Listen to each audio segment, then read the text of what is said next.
Hey guys, and welcome to In the Stew. I am your host, DejahBoo, and I got some new stuff today. I got my co-host today, Kelli Devain. Hey everybody, what's going on? And I got our artist today, Patrick Emillo. Oh. Damn, see, we just talked about this. Oh, no, it's all good now. Patrick Emillo. There you go. So we got some dope stuff today. And to start this off, go ahead, introduce yourself, tell us what you do, give us your little clubhouse pitch. Oh, my goodness, my clubhouse pitch. All right, great.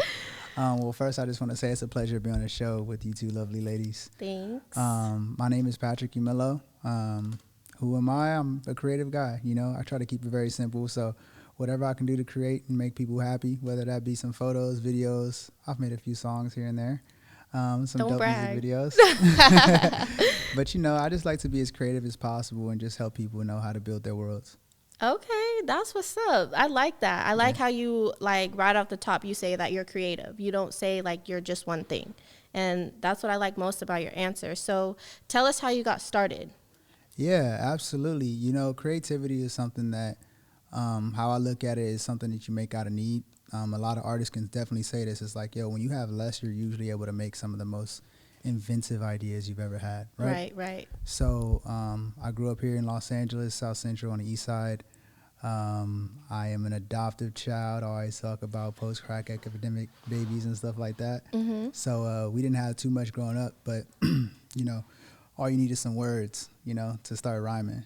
And so that's pretty much what I was doing. I made a few trips across the city from South Central to Malibu. Found myself writing a whole lot of rhymes. I love poetry and all that stuff. Mm-hmm. So that was pretty much the music. And then on the video side of it, you know, when we were at home with moms, Mm-hmm. it's just like, you know, you watch a whole lot of TV.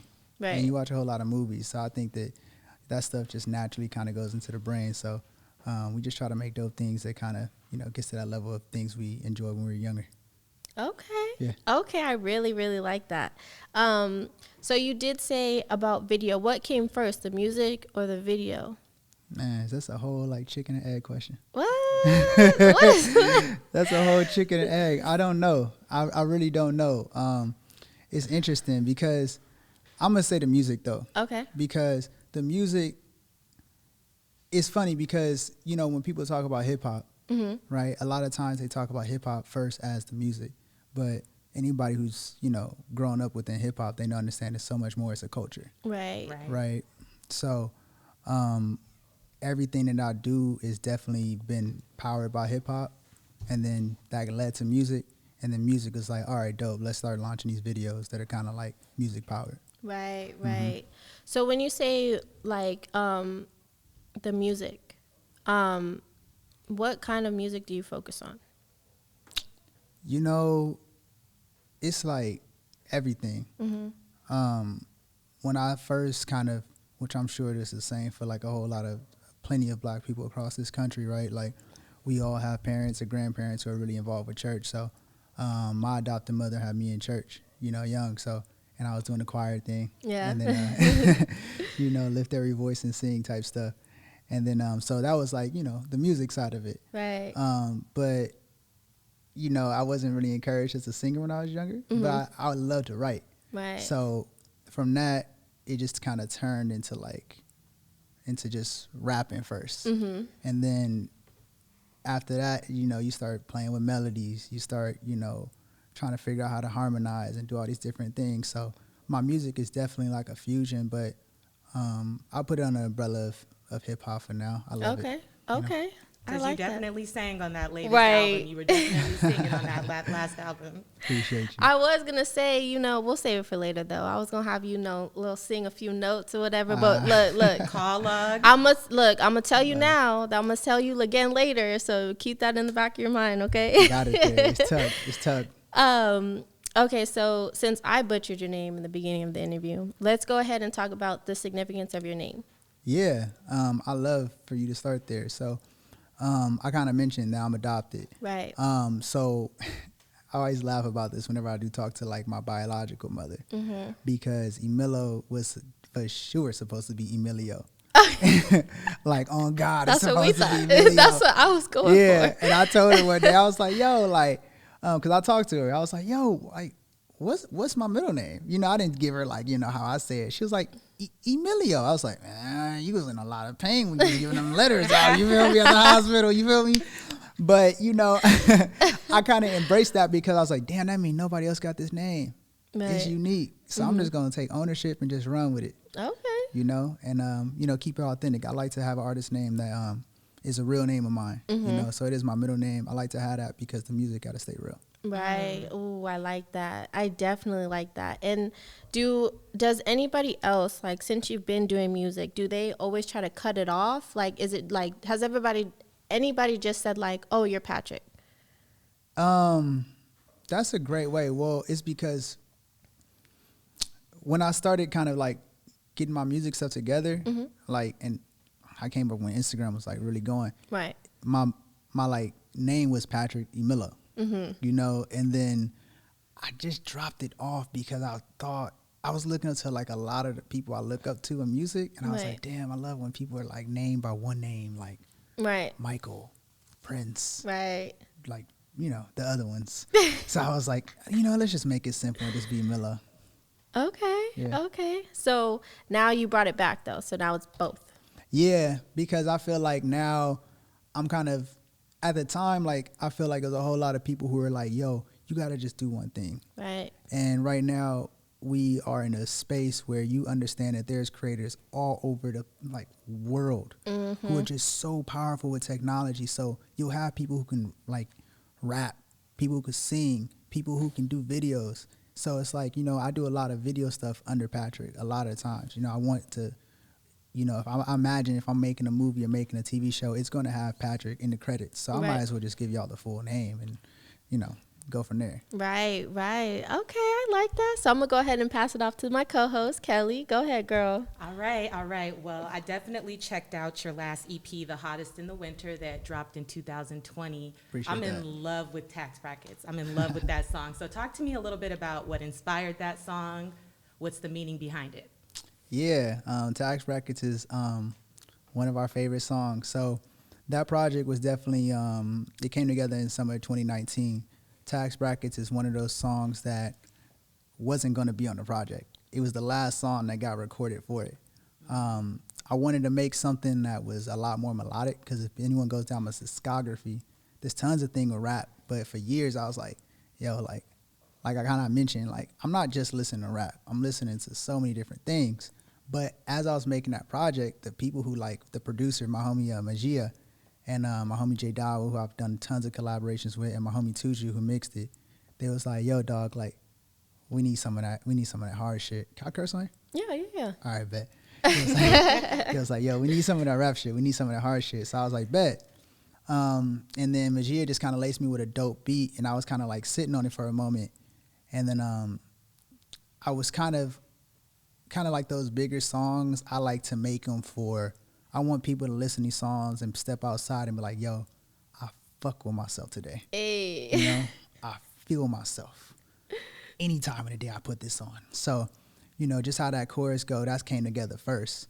And then just going through those different verses and everything, you know, you trying to level things up. And I think a lot of times we talk about progress, and we talk about it in so many different ways. You got spiritual growth, you got physical growth, you got emotional growth, and you have economic growth. So I wanted to just kind of, you know, make that clear that we were going to focus on some economic growth at that time in my career. I know that's right. Hey. And you know, that's my song. I love the line where you say, 5-star relaxing, I'm good, love, what's happening. Hey. I love that song. Hey, she over here feeling herself. Just had to throw that in there. But I like the name of the EP, The Hottest in the Winter. I like that. It's like an oxymoron. Talk to me about how you came up with that. Oh, yeah. The Hottest in the Winter. I love playing with words like that. I love, like, that type of maybe dichotomy, when it's a paradox, oxymorons, however people want to use them. I know they're all similar. But in the wintertime, for me, it's like I definitely listen to some incredible music. And it's like I'm one of those homebodies. So, like, everybody else could be out in the summer doing things, and I love that. I love being outside in the summer and getting my vibe on it, you know, different spots around the city. But in the winter, I'm usually really locked in, just like throwing a whole bunch of creative ideas in there. So, and then on the other side of it, a big theme throughout that entire project was comfort.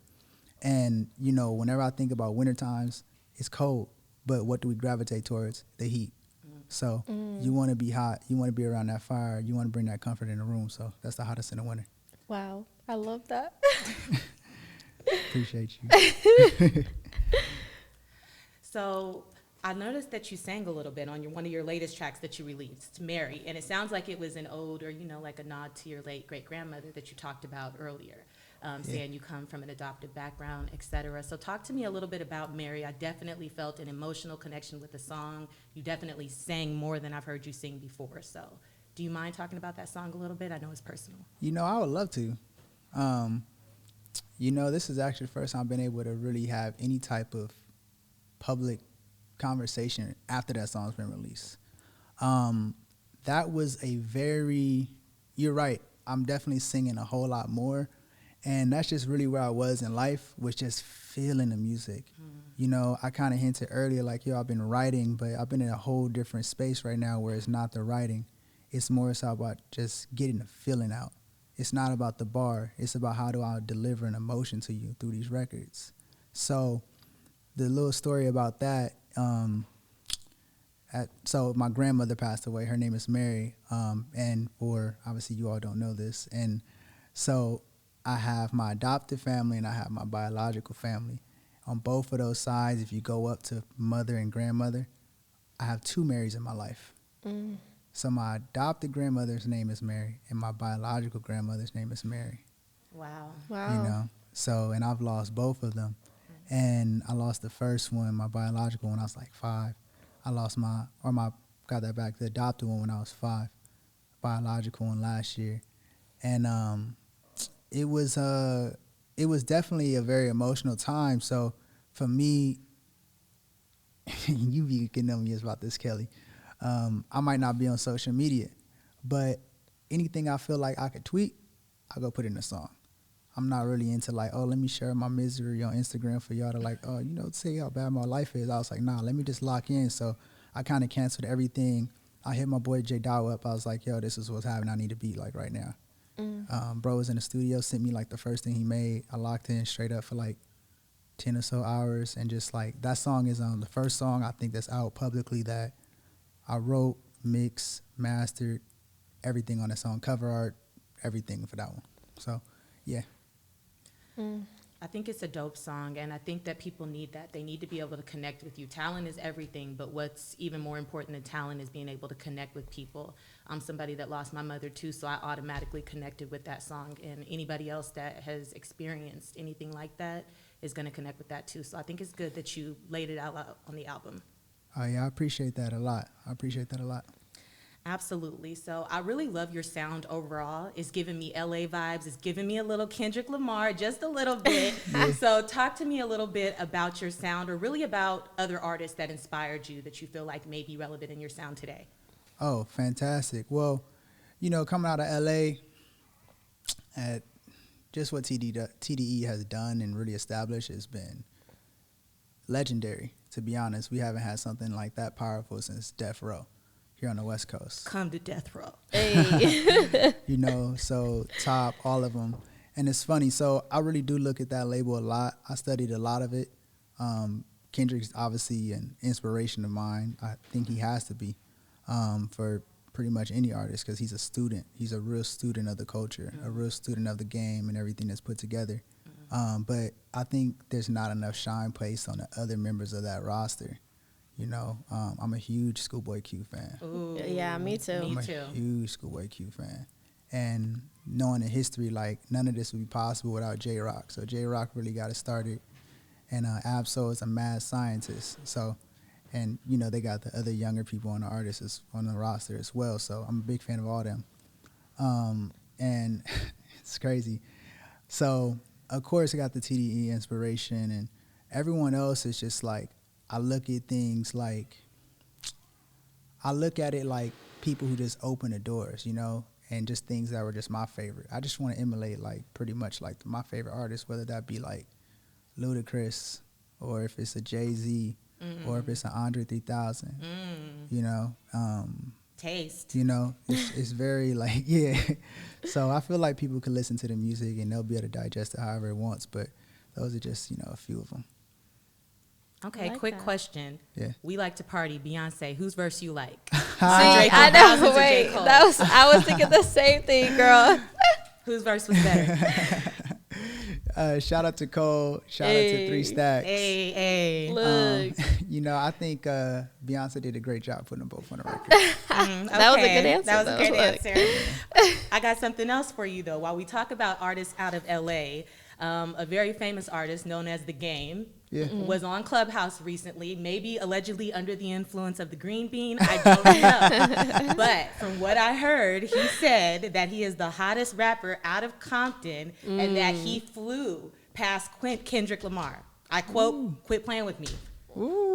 That was a huge tabloid, too. What do you think about that? Artists from LA, I want to know your thoughts about that. What do you think about that? So I've been hearing a little bit about that through the grapevine, and I think that in this space, it's kind of like anything that's a competitive sport. You should feel like you're the best, you know. And I was actually having a conversation with one of my producers and engineers yesterday, and we were talking about just the music industry and entertainment just as an overall, and if you need to have insurmountable belief in yourself to make it within this industry. So he should feel like he's the best, you know? Facts. Do you feel like he's the best? Out of LA or out of Compton? Oh. We could talk about Compton. I think that, you know, when I look back at least part of Compton, I'm not from Compton. Let me just be very, very clear about that. So I really shouldn't be speaking on it. So let me just not go there. But shout out to The Game and Compton for real. Right, and all the other amazing artists out of Compton as well. All the other amazing artists as well, for real. Definitely. So, new projects for you. COVID tape. Tell me a little bit about that. I need to know about this. COVID tape. What is it? Tell me about this. Yeah. So, you know, I've been really playing with this idea of how are people creative during the pandemic, you know, and the different emotional states. I'm a very, what do they call it? Extroverted person. Like, you know, like I'm introspective, but it's like I like to be outside. I like to be on the move. I like to be doing a whole lot of things. And I've had that kind of limited, you know, so this COVID tape project was something I was like, well, in the early part of the pandemic, everyone knows this. It was like not enough information, so we were all on lockdown. Thankfully, like I had like my home set up, you know, like I've always been really in tune with like the mixing and mastering and writing and all the full process of making music. So I was at the crib and I wanted to challenge myself. And I was like, you know, let me just put my thoughts in whatever is happening here, because I know that there's tons of stuff happening right now, you know, and there's tons of artists who are like, you know, they can't travel, they can't sell merch, you know, we don't know what's going on with Spotify, Apple Music, and all this stuff. But people are still being creative. So I wanted to make sure that, at least for my fans, that I created something that really was able to like capture what this moment was. So the COVID tape for me, I think I might add something to the title, but it's going to kind of circle on the feelings of, for me, you know, how do you hype yourself up at home? You know, you're going to have some moments that are going to be kind of lonely, but then also you got to have some moments, and this is specifically for like the ladies, like you got to still have a reason to put that dress on and be like looking at me We like, sure damn. do. Savage Fenty Sunday. Look. You feel me? Wait, because like, look. you know, do your dance in the mirror at home. Right. You know, you don't need a reason to get that, you know, to get sexy and like have a drink and enjoy your time. So we're going to still have a good time with the COVID tape. Hey, I like that, because Yeah. I need a reason to throw on some clothes. Because Yeah, don't let it stop you. look, Don't let it stop the funk at all, yo. Don't let it stop you, Nah. We're Well, I not need to doing hear that. this. I need to hear right? When this. is it coming out? Sorry, Yep, that was my question. So I hate when artists put a date on something they don't drop. okay, They around. don't drop. Around. But so I was looking at, so the anniversary for the Hottest in the Winter is coming up at the end of February. Something will be dropped around that time. We'll get there. And then we kind of moving forward with some music videos, so we'll have something out either early spring, late winter. Sounds good. Yeah. I'm looking forward to it. And then the other project you have coming up is The Great Blacksby. Yeah. I love The Great Gatsby in general. I'm a huge fan, so I'm very drawn to That's the name. That's a unique name. Tell us about this. Yeah. The Great Blacksby. I'm very, very excited about that project.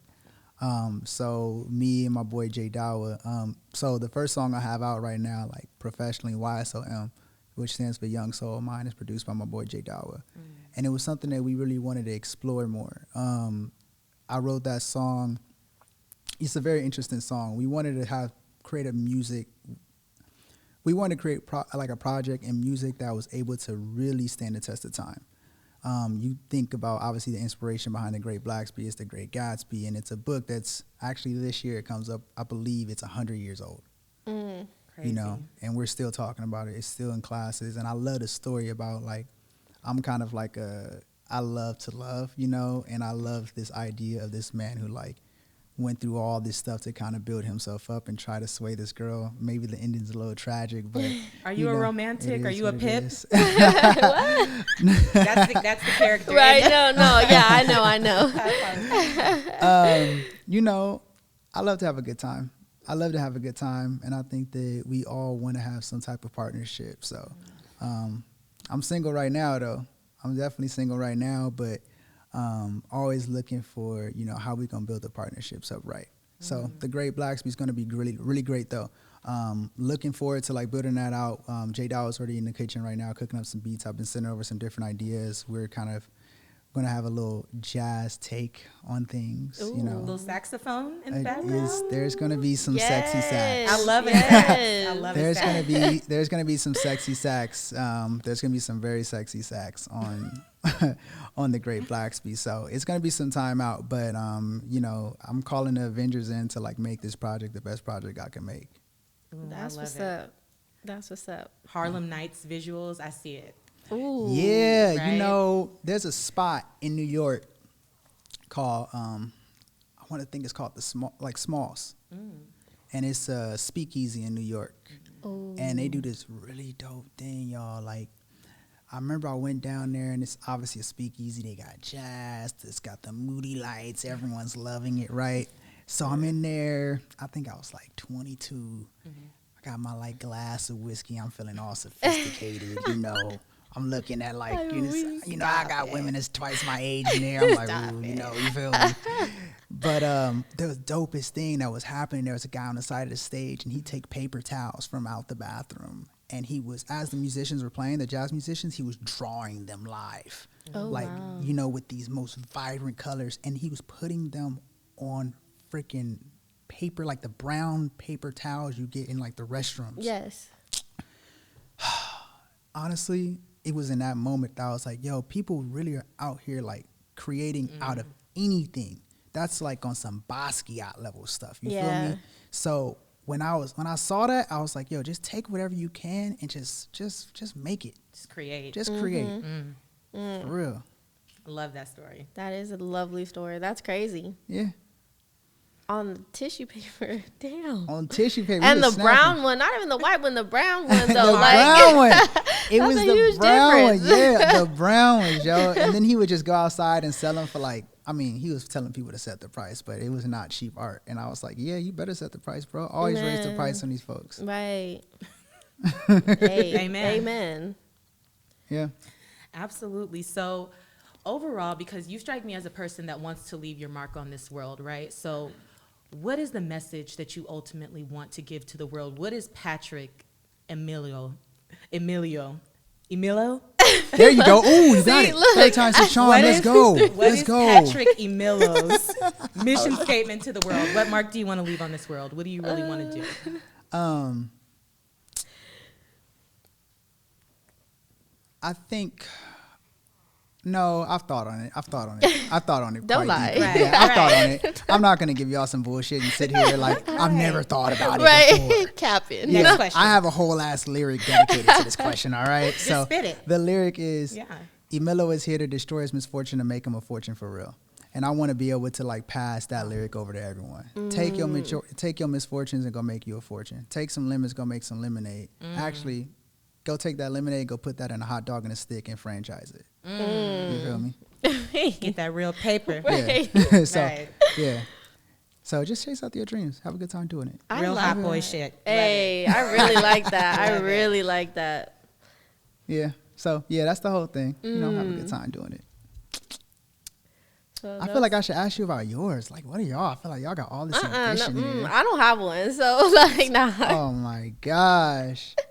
By the way, she over here capping everybody. This is DejahBoo in the stew. You already know I got a whole vision. I'm gonna be like that. Her and Wendy Williams, she put me on, not really put me on Wendy Williams because I've always known Wendy Williams, but she, like, her work ethic, that's how I want to be. I want to grind, and then I want to get on every radio station I can.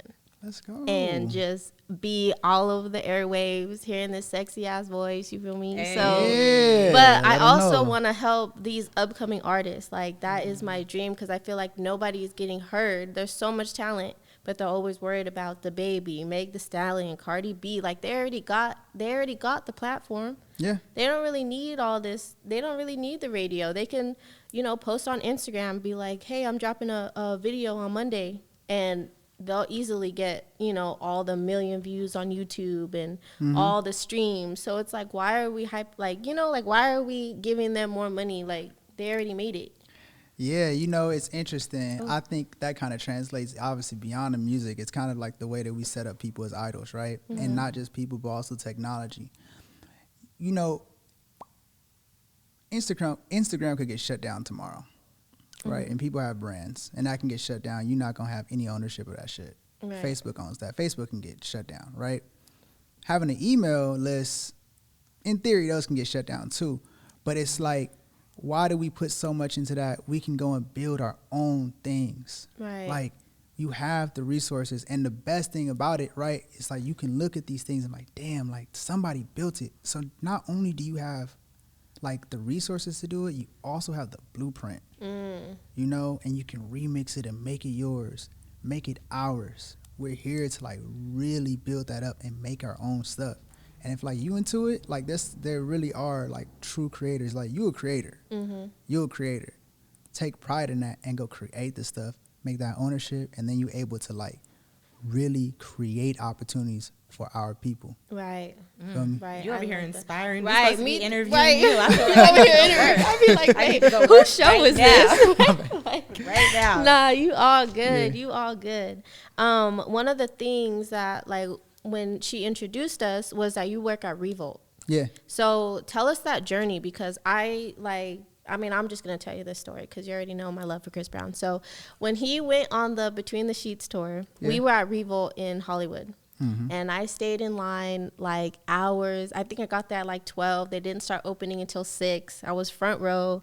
And I was like, right, like if you're Chris Brown and I was here, like we were this close. Yeah. And, he was doing his interview and I was just there like, oh my God, he's so fine. And then like he was asking questions. Yeah. And then he picked me and then I was like, oh, can you give me some tickets to the Between the Sheets? And then I made him laugh. And I swear to God, that was the best day ever. I was like, yep, I made Chris Brown laugh. He didn't give me no tickets though, but I made him laugh that day. So that's my little Revolt story. But tell us that journey. Like that's what I really want to hear out of this whole interview. Yeah. Shout out to the Revolt family. It's a P. Diddy brand. So it's the Rock Boys in the House, Bad Boy. It's always been a dream. When I was back in college, I was like applying, and couldn't really get in. But it was pretty crazy. I'm a big believer, like, sometimes it's not what you know, it's who you know. Right. This is not one of those stories. Oh, damn. I was like, you going to tell me that I need to meet the right people? I'm going to tell you straight up, this is not one of those. No.